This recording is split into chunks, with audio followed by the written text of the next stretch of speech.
Hi, my name is Duval Culpepper. I am a local comedian and author of the book How to Manage Your Girlfriend's White Guilt. What, you thought I was going to do this and not plug my book? Come on. Look, let's just get to the heart of the matter here. I'm not an expert on finance or tax breaks, but I am able to sort of scrutinize things very expertly, given my job as a stand up comedian, where I stand in front of people who don't want to hear from me and berate them about what I think about the world around us. Look, the Kingstonian claims to be a downtown revitalization initiative project. Guys, pick an adjective, just one. Also, it's uptown, not downtown, which is dubious in and of itself. Look, I'm not anti-development. I'm not anti-capitalism. I'm not even inherently anti-gentrification. I just think it's about how you change a neighborhood. And the way you change a neighborhood where everyone can benefit from it.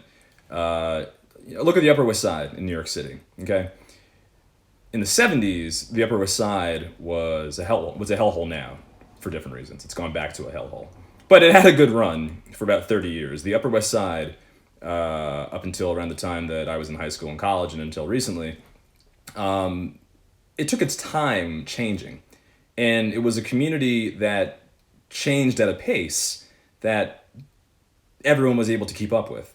The problem with modern gentrification is that it happens so quickly and so rapidly that the only people who can survive its onslaught are the hyper rich and those who are insulated from the problems of the world around us. So when you create these citadels, these monolithic, silos of gentrification, like the Kingstonian appears to want to be, that's when other people suffer. And I think that's the question we have to ask ourselves here. This isn't about whether or not development should happen in Kingston. This isn't about whether or not the city of Kingston can choose to fund projects that might help it long term. It's about vetting projects and making sure we choose the right ones that will have a long term positive impact, not just for the few who can afford it, but for everyone who has lived here, whether it be for 5 years or for 5 generations. So even looking at this, they describe it as a mixed-use development project in the up-and-coming urban center of Uptown Kingston. It will bring together retail and restaurant space, living space, and hotel partnership. Also, in partnership with the city of Kingston, the project will address a dire lack of public parking that has emerged as an impediment to the area's development. Is that the impediment to the area's development, or is that what's keeping Uptown Kingston a place you want to go? Come on, look, I'm not a hippie, but I grew up in New York City, but I know that song, I pay paradise to put up in parking lot. That's what you guys are doing.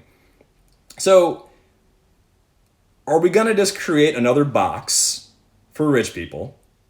Or are we going to take a $30 million tax break and figure out other ways to truly invest in Kingston and its people to make it a long-term, profitable enterprise? Because again, I'm not anti-money. And even from a purely capitalist point of view for these developers, wouldn't it make a lot more sense to figure out how to create a longer time horizon than something that no one's going to want to live in 10 years because there'll be no one here anymore? Like, come on, this is basic economy. I actually failed econ. But I was really good at talking a lot in classes, I'm sure you could tell. Look, guys, again, I'm no finance expert, I'm no policy expert, but you don't need to be in order to see that the Kingstonian moving forward in its current form, it is only going to be a benefit to a handful of people and anyone who can support it. And I get it. There are people who have been in Kingston for a long time, longer than I have. There are locals who have been here for generations, and they just see dollar signs and they think that's a good thing. And I understand that. But I would challenge them to really consider what kind of future they want for their city. One where they just get a fat paycheck or they get bought out, basically. You want some hotshot from Brooklyn by way of Ohio to pay you twice your asking price for your house in cash, and then you get to go where? Another small, nice city somewhere in America until this happens again? Look, there's no running. That's the point.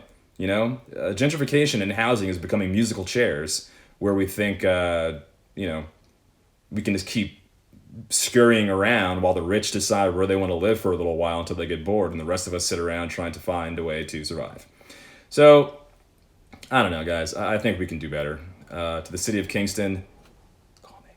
And to the developers, if you do get that tax break, I am a copywriter. So if you need any, I'm kidding. No, I don't want to work for you monsters. But again, let's do better. Do it differently. We don't need one Kingstonian. We don't need Castle